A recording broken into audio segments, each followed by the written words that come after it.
Pete Carroll is with us on the radio show. You see, Greg Williams threw some shade your way today. He said Jamal Adams is going to be bored in Seattle because your scheme is not as complex as his scheme. What do you say to your guy Greg Williams in New York? Well, let's just pass it back to we don't make as many mistakes as he does. Bam, bam, bam, bam, bam, bam, bam, bam, bam. Coach Carroll's firing shots. Russell Wilson would like to play every quarter like the fourth quarter. And Phillip Dorsett has speed realms Coach Carroll hasn't seen in his entire tenure here with Seattle. All that and much more on this episode of the Hawks Nest.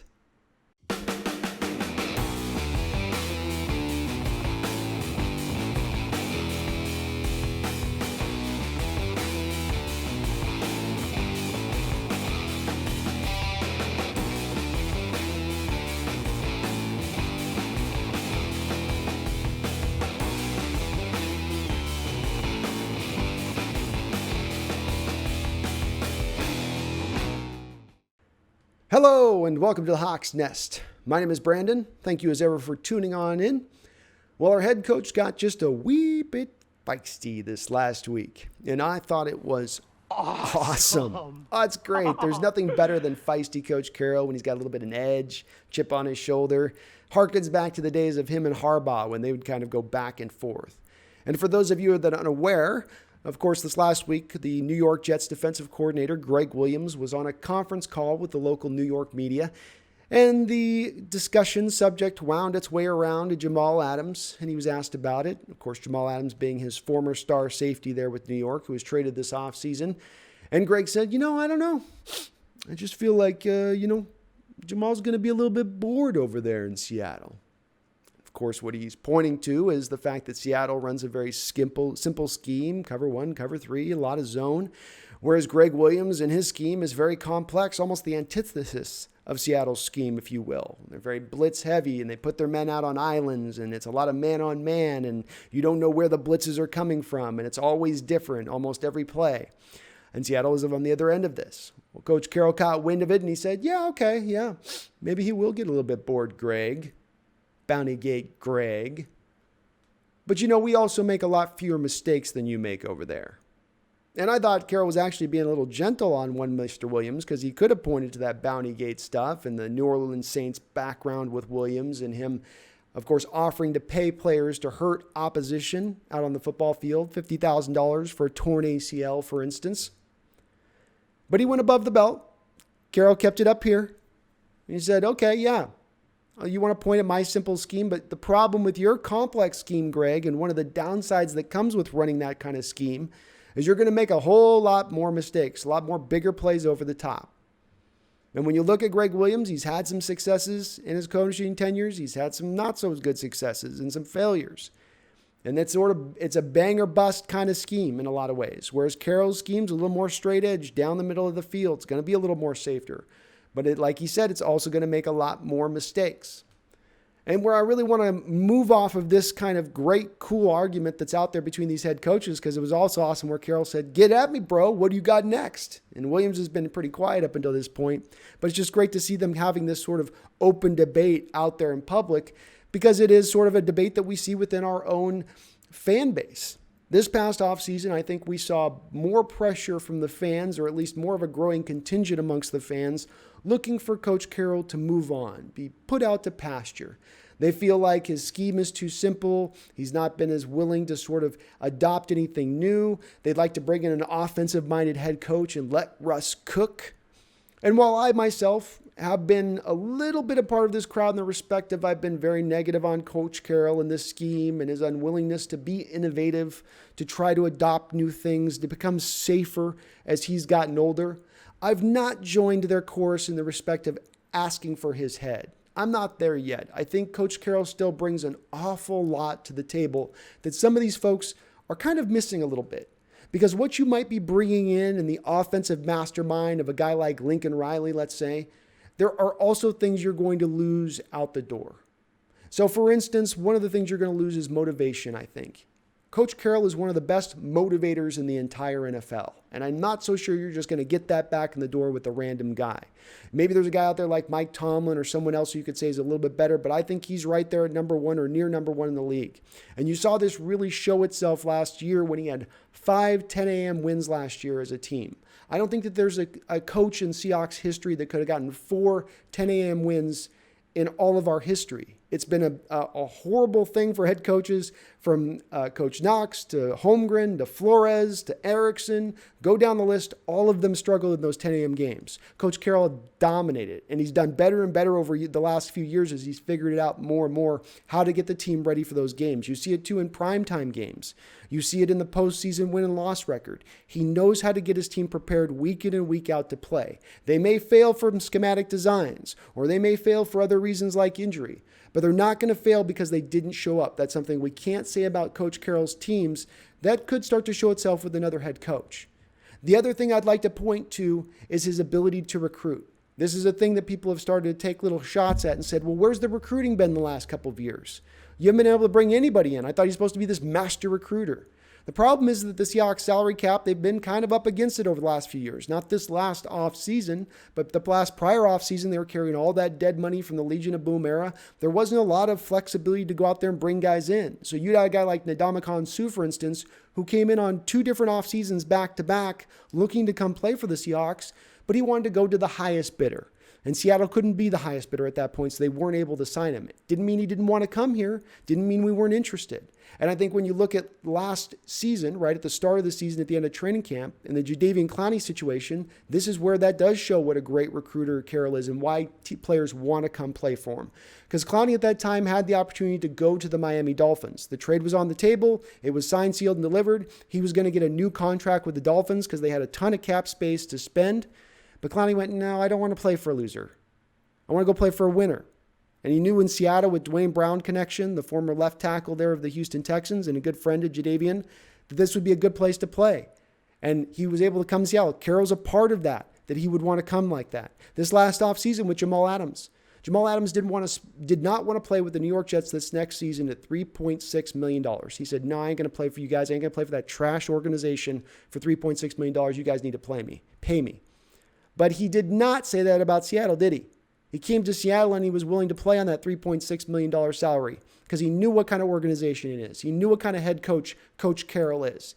And that is a factor, again, that you potentially lose if you were to lose Carroll after this season, let's say, or for those folks that are looking for him to be put out to pasture. The third head of this dragon I want to point to is the aspect that's really going to come into play this season. This is the year where I think Carroll's really going to be able to take advantage of the fact of his simple schemes and his simple designs. Because while over the last few years it's been sort of hacked and slashed and diced, you've seen teams like San Francisco and you've seen teams like the Rams find ways within their scheme to create these what are called Seahawk beater players, these essential specially designed plays that really attack our specific scheme. And we haven't had a really great answer to that. But the counter to that this year, what I would argue would be COVID. Well, how? You say, well, Brandon, what do you mean? What's COVID have to do with complex schematic designs? Let me unpack it. For these schemes to work, these great offensive schemes with these masterminds like McVay and Shanahan, they need their practice time. They need those rookie mini camps to get those players going, and the 2 off-season camps and the training camp and the 4 preseason games. These are a lot of moving parts on these offenses, a lot of disguising pre-snaps so the defenses don't have any indicators, a lot of timing that has to be absolutely perfect and on point at every turn. Well, what do you lose when you don't get any of that practice time? You don't have any of the same exactness that you had before. Now the timing is thrown off slightly. Now you're showing your hand a little bit where you weren't showing your hand prior. These offenses that are really reliant on having every one of those snaps they need in the offseason and those snaps being gone means that those offenses, in my estimation, are going to have a lot harder time of really operating in the way they've operated over the last few seasons. And I don't think they're going to be able to attack Seattle's scheme in the same way. Certainly having a guy in the middle of the field roaming around like Jamal Adams, and you could make the argument of having a player like that within this defense is almost a foundational level piece that you need, is going to help. But also the fact that these teams don't have all that time to work on these things and work on the timing and all the things I just spoke about is going to help Carroll, because Carroll, on the flip side of that, on both the offense and the defensive side of the ball, with us being as simple as it is, we're going to be able to just have our players go out and play. We don't need you to have this monster thick playbook that you've got to figure out from start to finish and all these different plays and formations. And from this look, go here. And if you see this, check with him and do this. No, it's going to be very simple. We're coming downhill and we're going to run on you. And then Russell's going to throw and try to do some wizardry back there. And defensively, we're going to play it pretty simple. I don't think we're going to blitz as much as we did last year. Put as many men back in coverage, allow the front four to go hunt, and see what happens. I think it's really going to play well into Coach Carroll's hands this year and the way that he coaches defenses. Sorry, one on the field.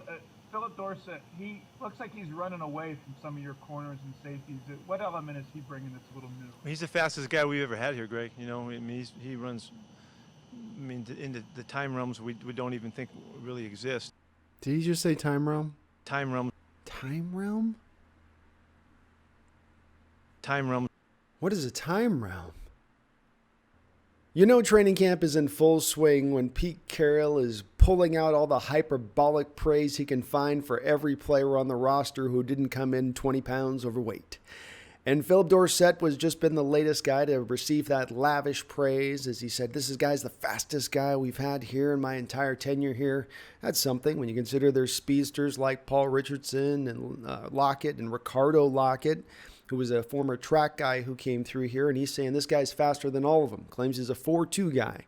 This isn't exactly backed up by Mr. Dorsett's combine, where he ran a 4.33, same as our DK Metcalf, which is certainly still very fast, and in any given year is probably the fastest of any wide receiver in a draft. Well, if you look also at his pro day, he did run a 4.27, so maybe there was a little bit of backing to that. I'd offer that the guy has a little bit of what I would call more track speed than game speed. That is that his 4.33 hasn't exactly shown up on the football field. Maybe it's untapped. Maybe it still remains there lurking beneath the surface, but it just hasn't shown itself quite yet. And so while it's good to hear that he's showing out in camp and he's being praised not only for his speed but his route running, I hope he can be a little bit better here in this system than where he's been before. But when you do look at his career, Indianapolis Colts, he had Andrew Luck throwing him the ball.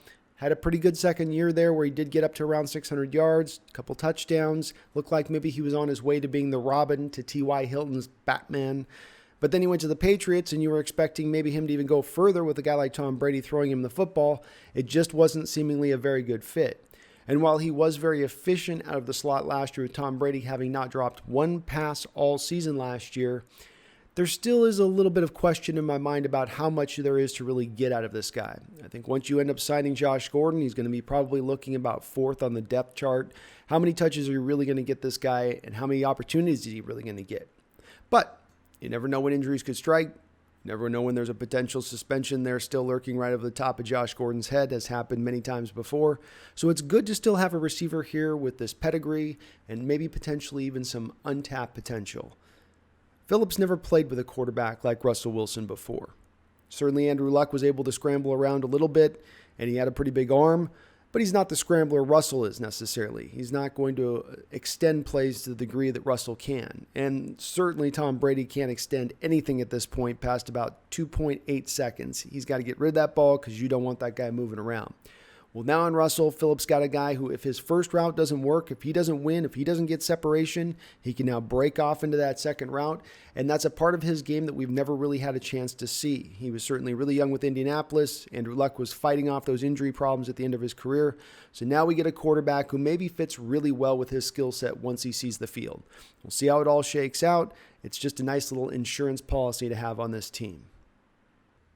Russell Wilson gave an interview this last week where he said that he sure wished Seattle would play the rest of the game like they played the fourth quarter.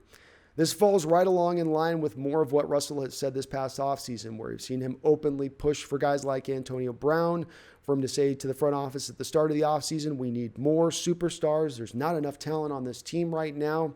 He's poking, he's prodding, he's pushing. And I, for one, like to see it. This is going to maybe make Carroll a little uncomfortable, push him into a point of saying, look, you know you can get more out of this guy. You've got a Hall of Fame quarterback in the middle of his prime. Doing the run-centric first offense, not building necessarily around his talents from an offensive standpoint at all times, is really a backwards-ass approach to go about this. And you could be more efficient and more effective and more explosive if you will let Russell go out and do more. Now, this falls in line, of course, with the let Russ cook crowd. And I think that what's happened here is that this crowd gets strawmanned a little bit. People go, oh, they want to see him throw 40 times a game and for 5,000 yards and just throw the ball all over the football field. And haven't we seen this before? And Russell doesn't operate in a high-volume passing attack well, and this just isn't going to work. This is not necessarily what the let Russ cook crowd is saying. This is where we got to get into a little bit more of a nuanced position and understanding. It's just add 5 to 7 more attempts a game. Flip the run pass rate from 53 run percent to from 47% pass to 53 pass to 47% run. A mere 6% percentage points flip. That's not going to push him up into 5,000 yards. That's not going to make his attempts go up to 650 a year. But just give him a little bit more. Allow him a little bit more, because running the ball every single time on first down like they're wont to do is not very effective. The analytics show that. Let's throw a little more on first down. Let's run a little bit more up-tempo with Russell. Take advantage of what you have. Hall of Fame quarterback, middle of his prime. Take advantage of that.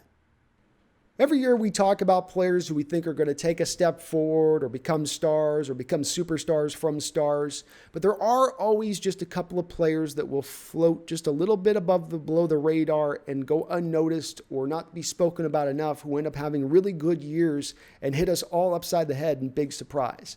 Last year, I think there was a little bit of this with Shaquille Griffin, who came off by his own metrics a D+ rating in his second season and then showed out last year to being a Pro Bowl alternate. We saw this with DK Metcalf, a guy that almost slid into the third round, who people were really tempered on their expectations with him.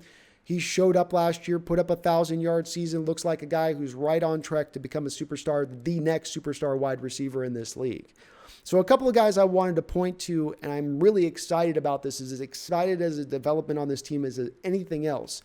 And that is 2 offensive linemen that are going to maybe potentially help this offensive line start to maybe move into more of a place where it's not a weakness or horrific or just a constant sieve, but becomes maybe even a potential of being a strength in certain respects, maybe even just from a run blocking aspect.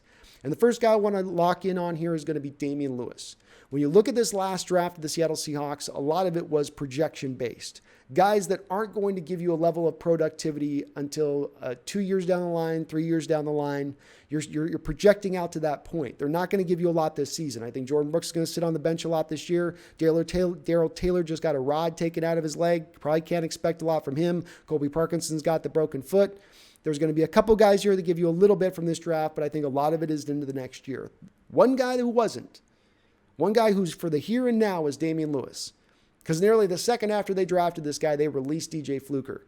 Think about the confidence this coaching staff and front office had in this guy to do that. Because you could have held on to Fluker through camp, made sure you knew what you were getting in Lewis, and then released Fluker. Now, maybe they were doing a solid by Fluker, but I think it speaks more to what they think in the talent of Damien Lewis. And from day one of this training camp, he has slid in and become that starter, and he seems by all accounts to be a pretty solid player there. Watching film on him in one-on-ones against LJ Collier, kind of dominated LJ Collier in that respect.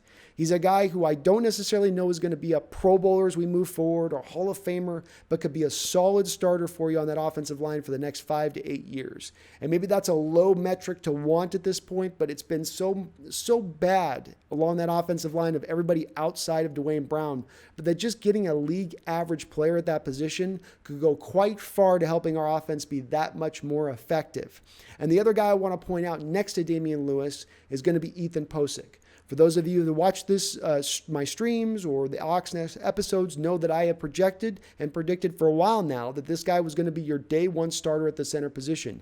Even after we ended up signing B.J. Finney, who was one of our first free agents in this offseason from the Pittsburgh Steelers. A lot of people were projecting him after that signing, but I said, no, you got to wait. You got to remember, this team first and foremost when it comes to offensive linemen favors what?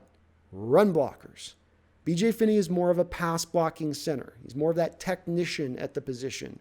Whereas a guy in Ethan Posik as a guy that you originally drafted at the center position and then moved him off to guard over his first couple of years, first to left guard, then to right guard, then back to left guard. He's bounced around, not allowing him to play at his natural given position because you had paid Justin Britt a huge amount of contract money, and you felt like with paying that money, he needed to start to be playing. Well, now with Britt gone, that impediment's out of the way. Now Posik can come in and just shine. And whereas he was able to somewhat hold up over there at left guard, and I think people look at his left guard play and it not being great, and they go, okay, well, he's just, obviously this is a bust. This is a guy who's not going to bring anything to the table. I think he's really going to excel back at the center position.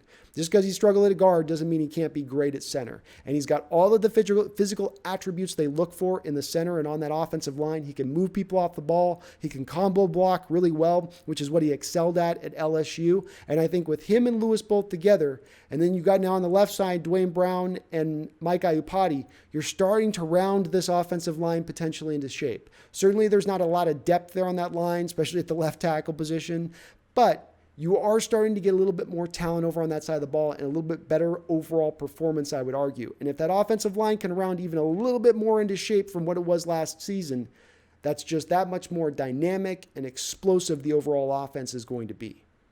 A few programming notes. A couple weeks ago, I put out a poll asking you guys which next great Seahawks moment video you'd like to see immortalized as part of my series. You voted for the 2013 Seahawks Super Bowl win over the Denver Broncos. Your request, my demand. So I've been hard at work on that video. Please do bear with me on it. I'm going to try to get that out to you guys somewhat shortly. As well as I'm still continuing to work on the Steve Largent career retrospective video, just trying to get that one just right. I want the quality right where I want it before I fully release it out. So do please bear with me on that one. I do appreciate your patience. Finally, I wanted to thank everybody out there. This last week, we crossed a nice little milestone. We just shot right past 3,000 subscribers. And you know, when I started this channel out about 18 months ago, I thought I was really going to be dealing with a lot of negativity, downvotes, piss poor comments, a-holes, people that are just going to be kind of haters. In fact, it's been the complete opposite. From day one, all of you have been amazing in your support. It's been unwavering. You guys have been right there with me step for step, helping in the suggestions to improve this channel. It's like we're working together to make this better bit by bit by bit. And I really do appreciate all of that support. It's been the biggest surprising aspect of it. I created this channel for my love of the Seahawks and because I wanted to be creative and do some videos like that. But it's been all that and more because of the interactions with you guys. And you are what is going to make this channel grow and continue to be all that much more than even what it's been. Thank you so much for that support. Let's keep this going now on the road to 5,000 subscribers. Here we go. Well, that'll about do it here for us today. I really do appreciate you watching. Of course, next week, Saturday, 3 p.m. Pacific Standard Time, we'll be doing my live stream show. Please, everybody is welcome. Come on in if you want to talk Seahawks shop as we march our way here to the start of the season. Other than that, there are a few of you out there that are still forgetting one very key item. I can see you out there. You're out in the back in the shadows, but you're forgetting. Don't you forget. Don't you ever forget. Go Hawks. Maybe not showing what they're doing as much as we do. We'll do still the same patterns of things. You know, we're not just what Jamal may get bored there because they don't use their safety type things and all the different complexities of maybe